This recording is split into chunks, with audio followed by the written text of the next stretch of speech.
এই যে বইটা এদিকে আসো। সো আজকে কথা বলবো আসলে শার্ল স্ট্রেটের ওয়াইল্ড বইটা নিয়ে। এটা হচ্ছে তার আত্মজীবনী। তিনি 1995 সালে 26 বছর বয়সে প্যাসিফিক ক্রেস্ট ট্রেইল যেটা যেটা আমেরিকার ওয়েস্ট আমেরিকার ক্যালিফোর্নিয়া থেকে ওরেগন হয়ে আহ, আপনার চলে গেছে সেই ওয়াশিংটন পর্যন্ত। হুম আপনারা জানেন ওয়াশিংটন হচ্ছে আপনার পূর্ব দিকে। সো এই দীর্ঘ 17,000 কিলোমিটার তিনি একা একটা ফিমেল তিনি হাইকিং করেছিলেন। এবং গল্পটা শুরু হয় অ্যাকচুয়ালি তার মায়ের আকস্মিক মৃত্যু দিয়ে। তার মা মাত্র অ্যারাউন্ড 45 বছর বয়সে ক্যান্সারে, এবং ক্যান্সার হলেও সেটা খুব রিসেন্টলি ধরা পড়া ক্যান্সার। আকস্মিক এই মৃত্যুটা তার জীবনে অনেক বড় একটা এফেক্ট করে। সো তার মায়ের মৃত্যুর পরে সে খুব অল্প বয়সে মেবি 19-20 বছর বয়সে সে বিয়ে করেছিল। তার বিয়েটা নিয়েও একটু ঝামেলা হচ্ছিল। দেন তার সিবলিংস যারা, তারা দুইটা ভাই এখনো ছোট ছোট, এবং তাদেরকে সামাল দেয়া, এই সব কিছু মেনে সে কিছুটা মানসিক ডিপ্রেশনে চলে গেছিল। তার বিয়েটা একটা সময় ডিভোর্স পর্যন্ত গড়ায়। সো সে যখন এরকম কিছুটা দিগ্ভ্রান্ত, তখন হঠাৎ করে একদিন তার কোনো একটা শপে তিনি একটা লিফলেট টাইপের কিছু একটা দেখতে পান, যে পিসিটি যেটা প্যাসিফিক ক্রেস্ট ট্রেইলের যে হাইকিং গাইড বা রিভিউ টাইপের কোনো একটা জিনিস সে পড়তেছিল। তারপরে তার মাথায় এই আইডিয়াটা আসে যে যদি আমি প্রকৃতির খুব কাছে যাই এবং কিছুদিন একা থাকি। আহ, সে যেটা যেমনটা বলছিল আর কি একটা ইন্টারভিউতে, যে আহ, সে খুবই ভালনারেবল ফিল করতেছিল সেই সময়টা। এবং এই বইটা একটা খুব ভালো বিষয় হচ্ছে খুব ফ্রাঙ্কলি তার জীবনের কথাগুলো সে মানে এখানে বলেছে।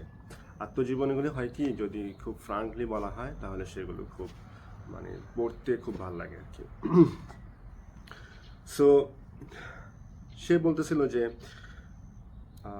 এই বইটা লেখার পিছনে যেই আকুতি তার, সেটা হচ্ছে অনেকটা এমনটা যে it's about bearing the unbearable.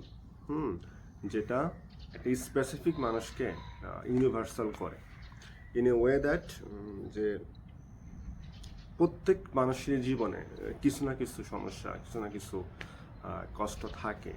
So but এগুলোকে ওভারকাম করার জন্য তার একটা স্পেসিফিক সময়ে তার কিছুটা প্রকৃতির সান্নিধ্য, কিছুটা নিজের সেলফ আন্ডারস্ট্যান্ডিংয়ের প্রয়োজন আছে। এবং আপনার উচিত যে আপনার আশেপাশের যে অ্যারাউন্ড যে বিউটিগুলো আছে এগুলোকে দেখা এবং প্রকৃতির মাঝে নিজেকে সারেন্ডার করা। হুম এবং এর মাধ্যমে আপনি দেখতে পাবেন যে প্রকৃতির যে সৌন্দর্য, এবং নিজেকে খুঁজে পাবেন। এটা সবচেয়ে বড় একটা বিষয়। এবং তখন খুব ছোট ছোট বিষয় আপনার কাছে খুব মূল্যবান মনে হবে, এবং জীবনটা যে আপনি যাপন করতেছেন এটাকে মানে কি বলা যায়, এটাকে ভ্যালুয়েবল মনে হবে আর কি। এটা ওর্থ লিভিং এরকম মনে হবে। সো বইটা মোটামুটি লম্বা, এবং তবে আমি বলবো যে আমার যে কয়টা বই খুব ভালো লাগছে পড়ে, তার মধ্যে এটা একটা। আত্মজীবনী আমি আরও পড়ছি। সো আত্মজীবনীগুলো, যেটা আগেই বললাম, যদি খুব খোলামেলাভাবে বলা হয় না তাহলে পড়তে ভালো লাগে খুব। এটা সুপাঠ্য হয়। তারপরে এই তো, এমনকি এটা খুব সহজ ছিল না তার এই হাইকিং পার্টটা। তার জায়গায় জায়গায় সে অনেক, যেটা আগেও বললাম যে সে যেহেতু একটা মেয়ে মানুষ, সো এরকম একা একটা মেয়ে হাইকিং করাটা, ক্যাম্পিং করে থাকাটা রাত বিরাত, কিছুটা ডেঞ্জারাস, কিছুটা ভালনারেবল, বাট তার মনে জোরটা ছিল অনেক বেশি। এবং আরেকটি ইন্টারেস্টিং বিষয় হচ্ছে কি, সে কখনো আগে হাইক করে নাই, এমনকি সিম্পল কোনো মাউন্টেনেও উঠে নাই। তার ব্যাকপ্যাকিংটা সম্পর্কে তার কোনো ন্যূনতম আইডিয়াও ছিল না।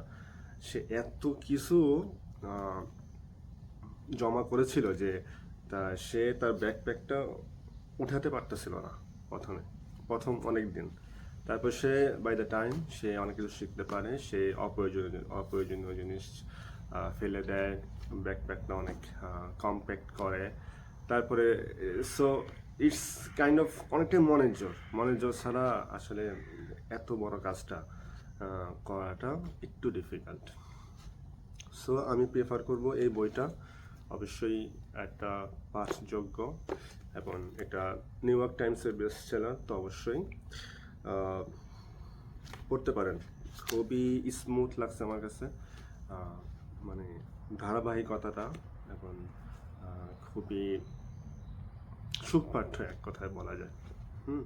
So that's it.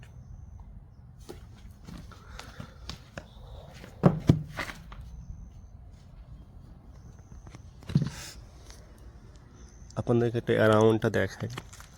এটা আমাদের বাসার পাশে একটা স্কুল। এই যে বাম পাশের এটা স্কুল অ্যাকচুয়ালি, এটা যদিও ব্যাক সাইডের লুক। আর এখানে একটা এখানকার স্কুলের একটা বিশেষ বৈশিষ্ট্য কি, আপনার ছেলেমেয়েরা সকালে আসে, বলা যায় সারাদিনই স্কুলে থাকে। এই যে এটা হচ্ছে ডাইনিং, এখানে দুপুরে খাওয়ার জন্য। এবং এই জায়গাটায় আমি মাঝে মধ্যে আসি, খুব ভাল লাগে এই জায়গাটা আমার। এখানে কিছু বসার জায়গা আছে, তারপরে শান্তশিষ্ট লাগে, মানুষজন নাই। ছুটির দিনে অ্যাকচুয়ালি শনি রোববারে কেউ থাকে না, মাঝে মধ্যে আসে, আমি এখানে হারিয়ে যাই এবং প্যাসিফিক ক্রেস্ট টেইলে যাওয়ার সে বইটা পড়ি, নিজেকে হারিয়ে ফেলি। এই তো, ওকে।